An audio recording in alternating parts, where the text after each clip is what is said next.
Today, we're going to talk about something that feels like it's straight out of a movie, but it's happening right now. It's the massive split that AGI, or artificial general intelligence, is about to create in society. But here's the twist. This huge divide, it doesn't start with governments or big corporations. Nope, it starts with you. So let's get on the same page. When people talk about AGI, this is usually the definition you hear, right? A machine that is plain and simple smarter than humans. It's neat, tidy, sounds very technical. But here's the thing. When you think about how this technology is actually going to weave itself into our lives, that definition, well, it's not just a little off. It's actually kind of a distraction from the real story. And this is the reframe that changes everything. The real power of AGI isn't about giving us a bigger brain. It's about allowing us to hand over the very things that make us, well, us. Thinking for ourselves, making a judgment call, making a choice. We're talking about outsourcing the core of our own agency. Now that is the real revolution. So when we picture this great divide, our minds go to the usual things, right? Money, status, talent. But the AGI split doesn't start there. It starts somewhere much, much closer to home. It begins in the small, quiet decisions you make about how to structure your own day. Okay, so how does this actually play out? Just think of AGI as becoming the new default setting for life. It's handed to everyone, and it comes with 3 incredible sounding perks.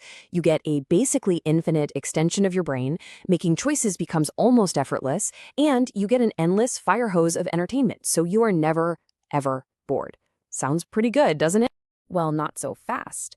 There's this idea called life entropy. And just like in the laws of physics, any system that isn't purposefully designed and maintained, it just naturally drifts into chaos.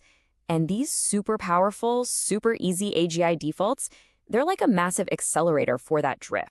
And this is the moment where we all hit a fork in the road.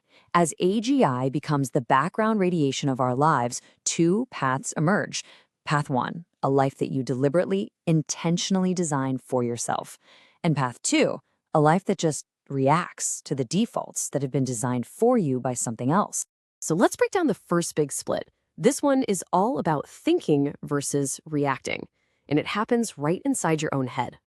Okay, on one side, you have the thinking human. They see AGI as a sparring partner. They use it to ask better, sharper questions, to poke holes in their own ideas. For them, AGI actually makes their own thinking deeper. But on the other side, you have the reactive human. They just take the answer. They accept AGI as a replacement for the hard work of thinking. And over time, the mental muscle you use to make sense of the world, it just starts to waste away.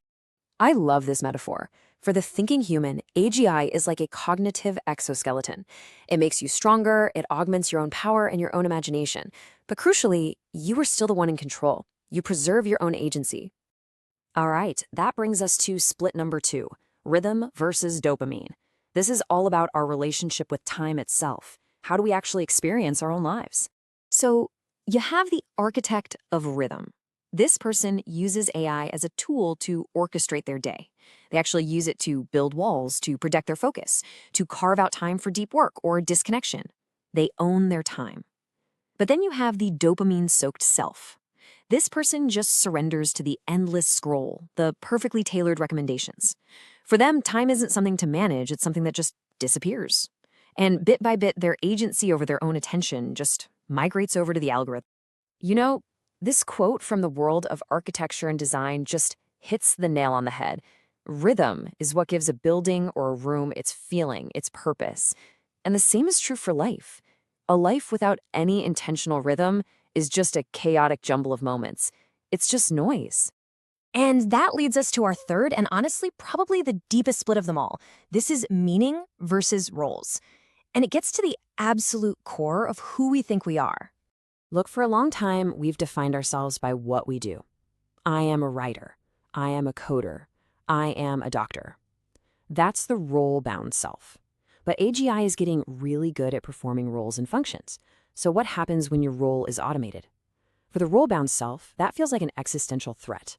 But the meaning-oriented self anchors their identity in something deeper, in their values, in their purpose. Their identity is more flexible, more elastic. So for them, AGI isn't a threat. It's just a new, powerful tool. Let me give you a concrete example.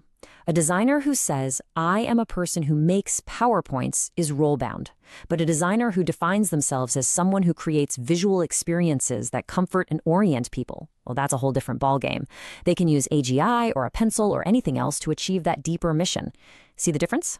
So let's pull all these threads together. We've talked about thinking, time, and identity. What does it all really boil down to?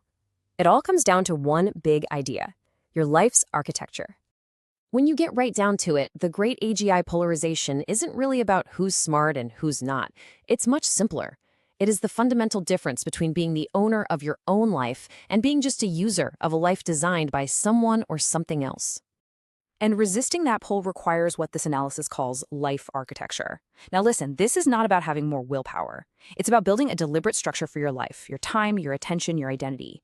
It is an active, demanding design project. It's about consciously building the life you want to counteract the powerful, easy pull of the defaults. And that leaves us with one final question to really chew on.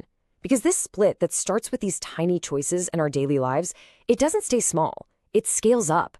So you have to ask yourself, if you can't even design the architecture of your own 24 hours, how can you possibly hope to have a hand in designing the future of your career, your community, or anything else?